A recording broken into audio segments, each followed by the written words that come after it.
असातिज़ा इकराम और मेरे प्यारे दोस्तों, अस्सलाम वालेकुम वरहमतुल्लाहि वबरकातुहू। मैं मोहम्मद फ़ाज़िल जमात दहम का तालिब इल्म हूँ। मैं अपनी तकरीर एक शेर के साथ पेश करता हूँ। हम अपनी जान के दुश्मन को अपनी जान कहते हैं। हम अपनी जान के दुश्मन को अपनी जान कहते हैं। मोहब्बत की इसी मिट्टी को हिंदुस्तान कहते हैं। भारत में हर साल 15 अगस्त को यौम आज़ादी के तौर पर बनाया जाता है। इसी दिन 1947 को हमारे मुल्क ने बरतानवी राज से आज़ादी हासिल की थी।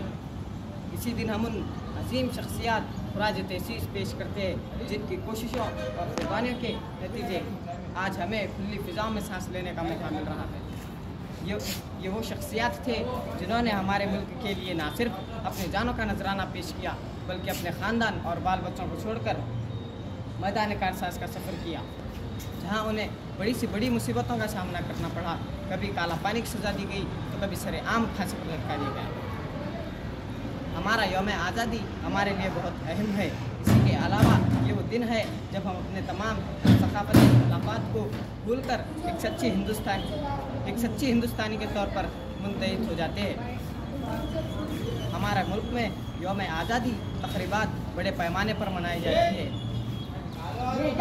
हर इमारतों को रोशनी से सजाया जाता है। ये रोशनियाँ 3 रंग की होती है क्योंकि ये हमारे कौमी परचम के रंग है।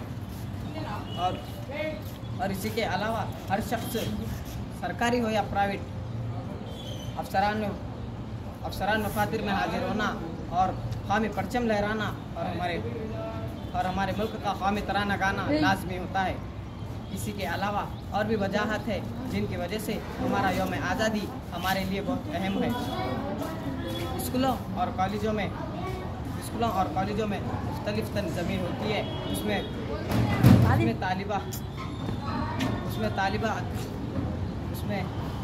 तालिबात जंग आज़ादी का रहनुमाए खुराज तहसीस पेश करते हैं और साथ ही हमारे मुल्क के नौजवानों में हुब्बुल वतनी का जज्बा भी पैदा करते हैं। हमारे मुल्क के नौजवान हमारे मुल्क को बदलने की सलाहियत रखते हैं और इसे दुरुस्त कहा जाता है। मुस्तकबिल को इंतज़ार नौजवानों को नस्ल पर है। लिहाजा हमारा फ़र्ज़ है कि हम कौम की खिदमत करें और हमारे मुल्क के लिए बेहतर बनाने के हर मुमकिन कोशिश करें। हमारा यौम आज़ादी बनाने का अहम मकसद नौजवानों को आगाह करना होगा और साथ ही इन्हें ये भी बताना होगा कि हमारे मुल्क को अंग्रेज़ों के चंगुल से आज़ादी कैसे मिली और हमारे आज़ादी के मुत्तलों ने हमारे मुल्क के लिए क्या क्या कुर्बानियाँ दी और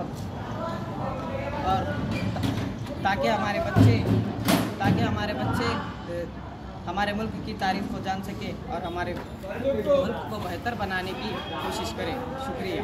मैं अपनी तकरीर का एहतमाम इस शेर के साथ ख़त्म करना चाहता हूँ।